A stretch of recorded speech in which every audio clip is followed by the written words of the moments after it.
Mesdames, Mesdemoiselles et messieurs, recevez mes salutations. De l'est à l'ouest, du nord au sud en passant par le centre et peu importe vos positions. Majorité, société civile, opposition. Ceci n'est pas un son, c'est un message à la nation. Je garde les stylos austères et les styles hostiles aux beaux discours. Je me prosterne devant la mémoire des enfants de la patrie, partis en martyrs. Je garde une pensée pour les mères au cœur meurtri qui se meurent à petit feu dans la mer tume. Les pères perdus dans la peur qui pleurent en silence leur progéniture décorée à titre posthume. Je ne suis pas là pour attiser des flammes ou provoquer des tensions, juste tirer sur la sonnette d'alarme, attirer votre attention.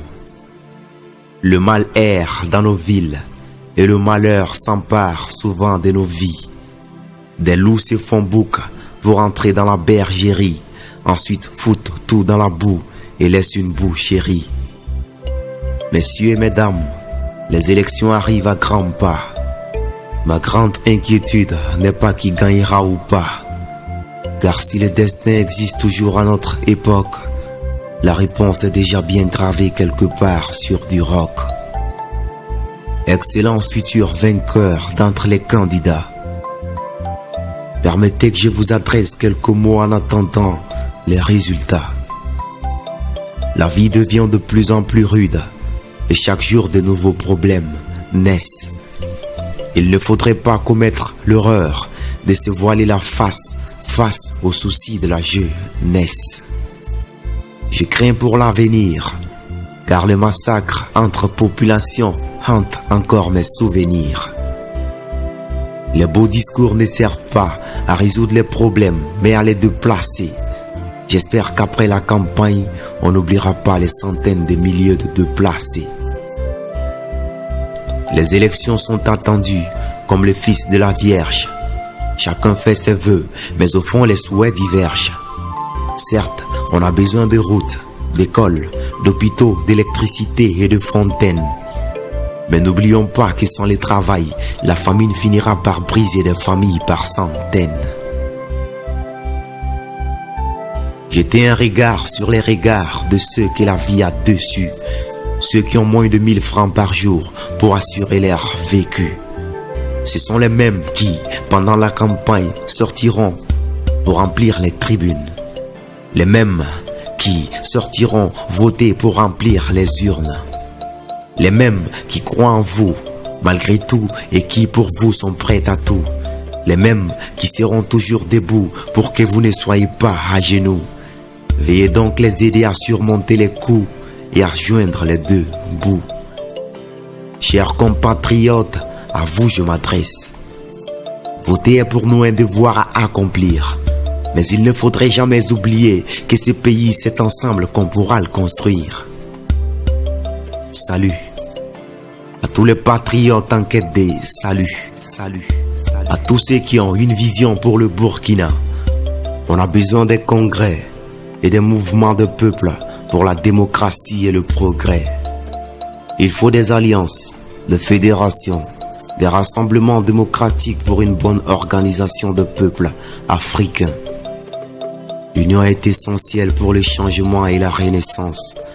C'est pourquoi on doit agir ensemble pour qu'un soleil d'avenir s'élève sur notre pays et on verra enfin le Faso autrement, hautement indépendant et véritablement émergent. On doit partir de même pas, puisqu'on est une même fratrie repartie de part et d'autre de ce pays pour lequel on se tape la poitrine. Peu importe le parti pour lequel on prend parti, chacun doit jouer sa partition pour que la patrie ne puisse de partir d'aucune de ses parties. La politique doit unir les peuples et non les diviser. Pour développer une localité, pas forcément besoin de la diriger. Certains l'ont fait sans être politiciens, juste par amour pour la nation. Hommes, femmes, jeunes, Adultes vieux de ce pays, faisons attention. Majorité ou opposition, ce n'est qu'une question de vocabulaire. Au final, les deux sont complémentaires. Les mêmes s'alignent, s'allient, se salissent, prennent leur place, s'installent, se remplacent, divisent, s'unissent, dirigent, se félicitent, se divisent, puis se suivent et ainsi de suite. La politique, c'est comme la drague. Pour réussir, il suffit souvent d'utiliser de bonnes blagues. C'est comme l'amour, ce n'est pas mathématique. Qui parle de statistiques, c'est une question de tactique. Ça ne suit pas forcément la logique. Sachez-le, les partis de la majorité ont en majorité fait partie de la minorité. La politique est un paradoxe. Au sein même de l'opposition, les positions sont souvent en opposition. La règle est la suivante. L'ennemi de mon ennemi est mon ami. Quant à l'ami de mon ami, on verra bien, verra bien, verra bien, verra bien.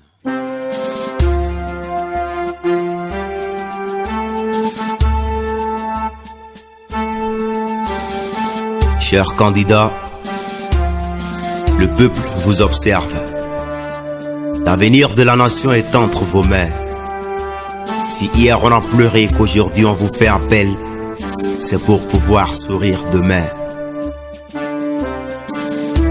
Peu importe les divergences de position, n'oublions pas que partis et politiques s'écrivent avec la lettre P, tout comme pardon, paix, prudence et patriotisme.